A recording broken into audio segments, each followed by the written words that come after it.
5, 6, 7, and You gotta show it up later. 5, 6, 7, and Gotta see you later. Oh my baby, check me out now. അതെ നമ്മൾ അങ്ങോട്ടാണ് ഇത്ര muscle പിടിക്കേണ്ട ഒരു കാര്യമില്ല. സിമ്പിൾ സ്റ്റെപ്പ് അല്ലേ, അതിന് ഇത്ര ബലം പിടിക്കേണ്ട ആവശ്യം എന്താ? അതല്ലേ കലം പിടിക്കാണ്ടിരുന്ന മതിയല്ലേ? ആ മതി മതി. എന്താ വെച്ചിരിക്കുന്നത്? പൊട്ട സ്റ്റെപ്പ് തനിങ്ങോട്ട് വന്ന് എന്താ കൃപേഷ്? അല്ല സാറേ, ഷർട്ട് തുന്നാൻ അറിയോ? ഇല്ല.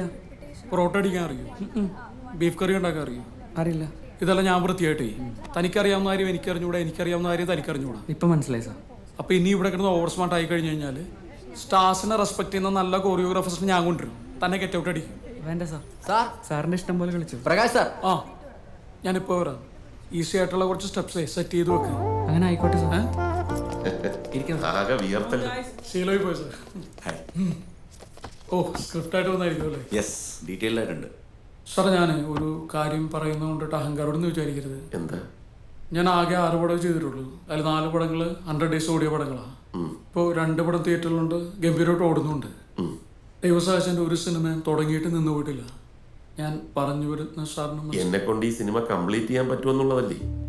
എന്റെ ഏത് സിനിമയാണ് വഴി കിടന്നിട്ടുള്ളതെന്നും അന്വേഷിച്ചു നോക്കും. അല്ല സാർ, ഞാൻ ഏയ് ഞാൻ കൃപേശനെ തർക്കിച്ച് പറഞ്ഞല്ല. ബട്ട് ബിലീവ് മീ, എന്റെ കുറെ NRI ഫ്രണ്ട്സ് ഫണ്ട് ഇൻവെസ്റ്റ് ചെയ്യും. ഇതെപ്പോ ചെയ്യാമെന്ന് പറ, അത്രേ ഉള്ളൂ. Fund ready. സാർ ഒരു കാര്യം ചോദിച്ചോട്ടെ? ആ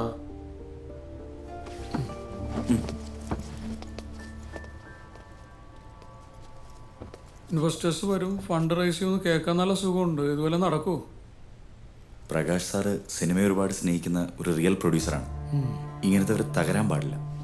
കൃപേഷ് എന്തായാലും ആ സ്ക്രിപ്റ്റ് ഒന്ന് വായിക്കും. തൻ്റെ സ്ക്രിപ്റ്റ് അല്ലേ, വായിക്കാനൊന്നുമില്ല. സാർ നമ്മൾ പ്രൊസീഡ് ചെയ്യുന്നുണ്ടെങ്കിൽ മൊത്തം പൈസ ബാങ്കിലിട്ട് ആ സ്റ്റേറ്റ്മെന്റ് എന്നൊന്ന് കാണിക്കാൻ പറ്റുമെന്ന് വെച്ചാൽ അഹങ്കാരമോ സാർ? ഇല്ല, ഒരിക്കലും. ഓക്കെ, എന്നാൽ നമുക്ക് ഇരിക്കാം സാർ. അരുൺ, ജിബി സാർ, ഞാൻ നേരത്തെ പറഞ്ഞ പോലത്തെ ടഫായിട്ടുള്ള സ്റ്റെപ്സ് ഒന്ന് കാണിച്ചേ. പുല്ല് സാർ എന്നെ സമ്മതിച്ചു. ഇങ്ങനെയൊക്കെ ബോധിപ്പിക്കേണ്ട കാര്യമുണ്ട്. നമുക്ക് വേറെ ആളെ നോക്കാം. ഞാനിപ്പോൾ ഒരു സക്സസ്ഫുൾ പ്രൊഡ്യൂസർ അല്ലല്ലോ. അതുകൊണ്ട് എവിടെ ചെന്നാലും ടോർച്ചറിങ്ങും ഓവർ റൂളിങ്ങും ഒക്കെ ഉണ്ടാവും. ഇയാളെ വെച്ച് പടം ചെയ്താൽ ഇപ്പം നമ്മൾ സേഫാ. അത്യാവശ്യം സാറ്റലൈറ്റ് റൈറ്റ് ഉണ്ട്, ഓഡിയൻ ഉണ്ട്. അതിനേക്കാൾ ഉപരി നമ്മുടെ കയ്യിൽ ഒതുങ്ങുന്ന ബഡ്ജറ്റിൽ പടം തീരും. എന്നാലും ബാങ്ക് സ്റ്റേറ്റ്മെന്റ് ഒക്കെ ചോദിക്കാന്ന് പറഞ്ഞാൽ അയാളുടെ നിലനിൽപ്പിനെ കുറിച്ച് ബോധേഡാവുന്നു. അങ്ങനെ കണ്ടാൽ മതി. പിന്നെ അരുൺ, നമ്മൾ തോറ്റു നിൽക്കുന്ന സമയത്ത് ഈ ഈഗോയും ദുരഭിമാനവും ഒക്കെ മടക്കി പോക്കറ്റ് വെക്കുന്നതാണ് നല്ലത്. അനുഭവത്തിൽ നിന്ന് പറയുക. ഹലോ പ്രതീഷ്. ആയിടോ, അന്ന് ഞാൻ പറഞ്ഞ പോലെ മറ്റന്നാളാണ് തനിക്ക് ഷൂട്ട്. താൻ ഫ്രീ ആണല്ലോ അല്ലേ? ആ ഫ്രീ ആണ്. ആ പിന്നെ നമ്മൾ തുടങ്ങുന്നത് ഡ്യൂറ്റ് റൗണ്ടിലാണ്. ആ കൃഷ്ണനോണി ഇല്ലേ, പുള്ളിയാണ് തൻ്റെ ഒപ്പം ഡ്യൂറ്റ് പാടുന്നത്. പിന്നെ സിനിമാ പാട്ടല്ല, ഇപ്രാവശ്യം പുതിയ വരികൾ 2 പേരും കൂടി കമ്പോസ് ചെയ്തോണം പാടാൻ കേട്ടാ. അയ്യോ, ട്യൂൺ കമ്പോസ് ചെയ്യാനൊന്നും എനിക്ക്. നിങ്ങളൊരു കാര്യം ചെയ്യും, 2 പേരും കൂടി ഫോണിലൊന്ന് പ്ലാൻ ചെയ്താൽ മതി. ഞാനിപ്പോൾ തന്നെ വരികൾ അയച്ചു തരാം, ടെൻഷൻ അടിക്കണ്ട. ഓക്കെ ഓക്കെ ശരി എന്നാൽ.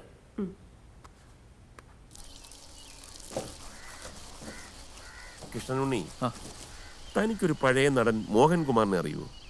മോഹൻ എൻ്റെ അടുത്ത സുഹൃത്താണ്. ഇപ്പോൾ ഒരു സിനിമ അത്യാവശ്യം ഹിറ്റായതുകൊണ്ട് അയാൾക്ക് കുറേ ഉദ്ഘാടനങ്ങളും പരിപാടികളൊക്കെ ഉണ്ട്. തനിക്കൊരു 2 മാസം മോഹൻ്റെ കൂടെ നിൽക്കാൻ പറ്റും. ഇന്നാളും ഞങ്ങൾ തമ്മിൽ സംസാരിച്ചിരുന്നു. പക്ഷെ ഇന്നിപ്പം എന്നോട് ഇങ്ങോട്ട് വിളിച്ച് ചോദിച്ചിരിക്കുക. ഈശ്വരൻ അനുഗ്രഹിച്ച ഒരു പ്രോജക്റ്റ് എനിക്ക് പെട്ടെന്ന് തന്നെ ഓണാവും. അല്ല, അപ്പം ഇങ്ങോട്ട് തിരികെ പോരുകയും ചെയ്യാം. സാറേ, സിനിമയിലൊരു പാട്ട് കിട്ടാൻ ഒരുപാട് നടന്നിട്ടുണ്ട്. അതിനുവേണ്ടി സാറിൻ്റെ കൂടെ കൂടിയത്.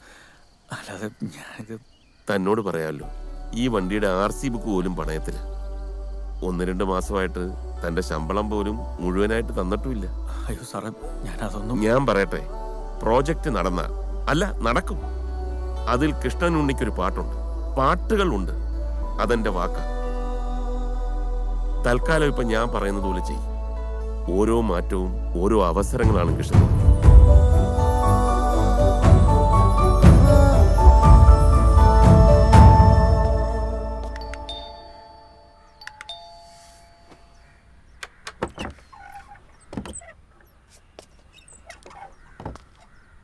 ആരാ? കൃഷ്ണനുണ്ണി. പ്രകാശ് സാർ പറഞ്ഞിട്ട് ഡ്രൈവിങ്ങിന്. അതിന് നാട്ടുകാരൊക്കെ കൂട്ടി വന്നിരിക്കുന്ന എന്താ? അയ്യോ, ഇവരെൻ്റെ കൂടെ വന്നതല്ല. ഞങ്ങള് നായർ സർവീസ് സൊസൈറ്റിയിൽ നിന്ന് വരിക. സാറിനൊന്ന് കാണാൻ വേണ്ടി വന്നതാ. ഇന്നലെ വിളിച്ചിരുന്നല്ലോ അല്ലേ? നിങ്ങൾ കയറി. ഉണ്ണികൃഷ്ണ. കൃഷ്ണനുണ്ണി. അതെ, കൃഷ്ണനുണ്ണി. നമുക്ക് ഇവരിറങ്ങിയിട്ട് സംസാരിക്കാം കേട്ടോ. ഓ ശരി. കാറ് ലെഫ്റ്റ് ഹാൻഡ് ഡ്രൈവ് ആണ്. ഒന്ന് ടച്ച് പിടിച്ച് നോക്കിക്കോ. ഞാൻ താക്കോൽ ഇപ്പൊ കൊടുത്തുവിടാം. ആയിക്കോട്ടെ. കുമാരിയമ്മേ, ആ താക്കോൽ എടുത്ത് കൊടുക്ക്.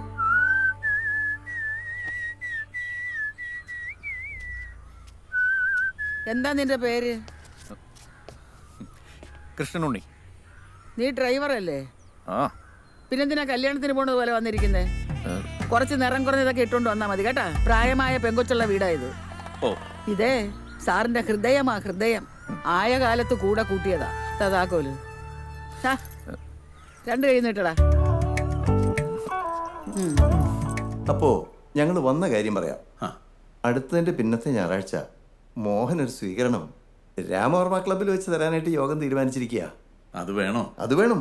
30 കൊല്ലത്തിന് ശേഷം ഗംഭീര തിരിച്ചു വരവല്ലേ. പിന്നെ സിനിമയും തകർത്ത് കളിക്കാണല്ലോ. ഒരു സെക്കൻഡേ. ഓ. രവിട്ടാ. എടോ, താൻ എവിടെയാ? ഞാൻ വീട്ടിലുണ്ട്. എന്താ രവിട്ട ശബ്ദമല്ലായിരിക്കുന്നത്? ഇത്തിരി കുഴപ്പമുണ്ടോ. നമ്മുടെ സിനിമ നാളെയും കൂടെ തിയേറ്ററിൽ കളിക്കൂ.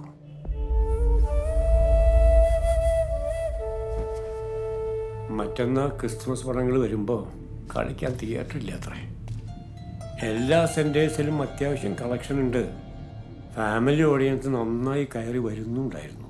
രവിയേട്ടൻ ഡിസ്ട്രിബ്യൂട്ടേഴ്സിനോടൊന്നും സംസാരിച്ചില്ലേ? അവരിതൊരു ചെറിയ ഫില്ലർ പടമായിട്ട് മാത്രമേ കണ്ടിട്ടുള്ളൂ അത്രേ. അതുകൊണ്ട് 2 ആഴ്ചയ്ക്ക് തിയേറ്റർ ബുക്ക് ചെയ്തിട്ടുണ്ടായിരുന്നുള്ളൂ. ഇപ്പോഴും നല്ല കളക്ഷൻ ഉണ്ടല്ലോ രവിയേട്ട. സങ്കടമായിട്ട് വയ്യടോ. ഞാൻ പിന്നെ വിളിക്കാം. പറ്റിയാൽ നമുക്ക് നാളെ വൈകിട്ട് കാണാം.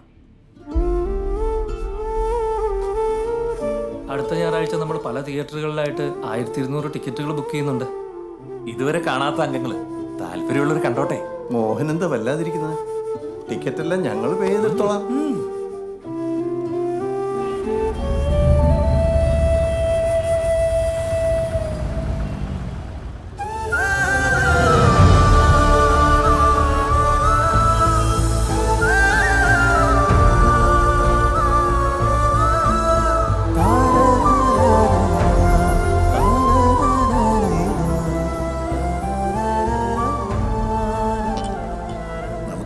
എന്തെങ്കിലും ചെയ്തിട്ട് ഈ ക്രിസ്മസ് വെക്കേഷൻ തീരുന്നവരെങ്കിലും തിയേറ്ററിലൊന്നും പിടിച്ചു നിർത്താൻ പറ്റൂ രവിയേട്ട. എടാ, ഞാൻ ശ്രമിച്ചിട്ടില്ല എന്ന് നിനക്ക് തോന്നുന്നുണ്ടോ? അതല്ല, തിയേറ്റേഴ്സ് എല്ലാം ഓവർ ബുക്ക്ഡ് ആണ്. അതങ്ങനെയാ. ഒരു വർഷം 160-ൽ പരം സിനിമകളല്ലേ ഇറങ്ങുന്നത്. കണ്ടവരും വിളിച്ചവരും ഒക്കെ പറഞ്ഞു എന്നെ ഒരുപാടങ്ങ് മോഹിപ്പിച്ചു. അവാർഡ് ഡിക്ലെയർ ചെയ്യുമ്പോൾ നോക്കും, ഈ സിനിമയും തന്നെയും അംഗീകാരങ്ങൾ തേടി വരും. അങ്ങനെ ടി വിയിലൂടെ ആണെങ്കിലും കൂടുതൽ ആൾക്കാരിലേക്ക് അത് റീച്ച് ആവും. ഹലോ, എന്താണ് കണ്ണു കണ്ടൂടെ? എന്താ എന്നെ മനസ്സിലായില്ലേ? ഹംസ രണ്ടത്താണി. മനസ്സിലായില്ല.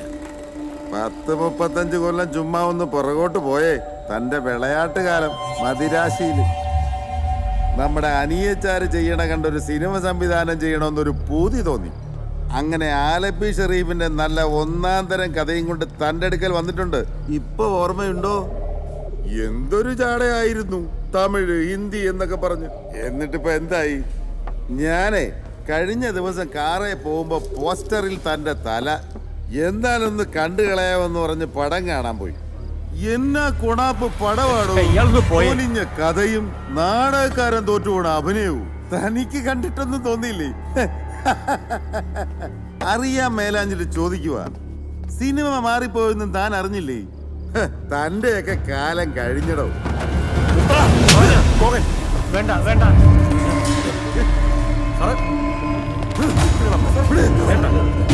നീ ഇങ്ങോട്ട് വന്നേ.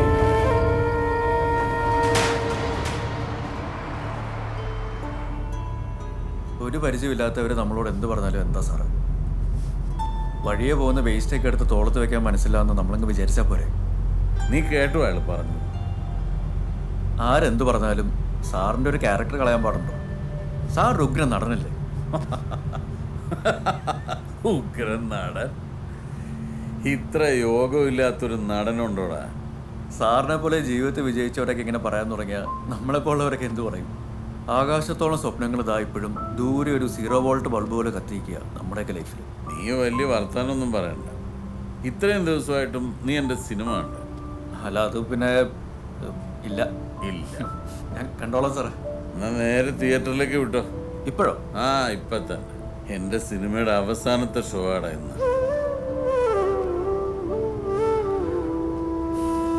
अम्मी के शीडी दिए उठ पो चाचा. नाना अमी नाम जी चिड़िया खाना एक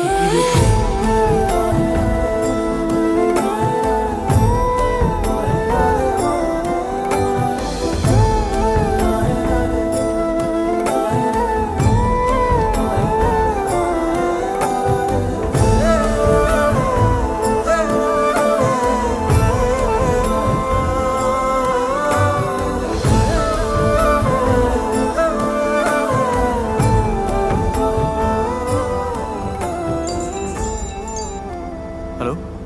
ഹലോ കൃഷ്ണനുണ്ണി അല്ലേ? അതെ, ഞാൻ ശ്രീരഞ്ജനിയാ. നാളെ ഡ്യുവറ്റ് കൂടെ പാടണ്ട. ആ ഞാൻ ട്യൂൺ അയച്ചായിരുന്നല്ലോ. ആ അത് നോക്കി. പക്ഷെ മെയിൽ ഏതാ ഫീമെയിൽ ഏതാ? എങ്ങനെ? അല്ല, ഞാൻ പാടേണ്ട പോർഷനെ ഫീമെയിൽ പാടേണ്ടത് എവിടൊക്കെയാണെന്ന്. ആ അത് നേരെ നോക്കി ഹലോ. വണ്ടി ഓടിക്കട. എന്തെങ്കിലും തിരക്കിലാണോ? ഇപ്പൊ അതിലൊക്കെയാണ് നിന്നെ ഫോൺ ഹലോ ചെയ്യാൻ. ഹലോ, കേൾക്കുന്നില്ലേ? അതെ ഞാൻ ഡ്രൈവ് ചെയ്യണം. എൻ്റെ സാറ് കൂടെ ഉണ്ട്. ടെൻഷനൊന്നും വേണ്ട, ഞാൻ രാവിലെ വിളിച്ച് പറഞ്ഞുതരാം എല്ലാം. ഓക്കെ ഓക്കെ എന്നാ, ഗുഡ് നൈറ്റ്. പടം മാറി വരും, ബാറിക്കിടന്ന് അടിയുണ്ടാക്കി വരുമെന്നും നീ ഇവിടെ ആരോടും പറയാൻ നിൽക്കണ്ട കേട്ടോ. അയ്യോ ഇല്ല സാറേ. ആ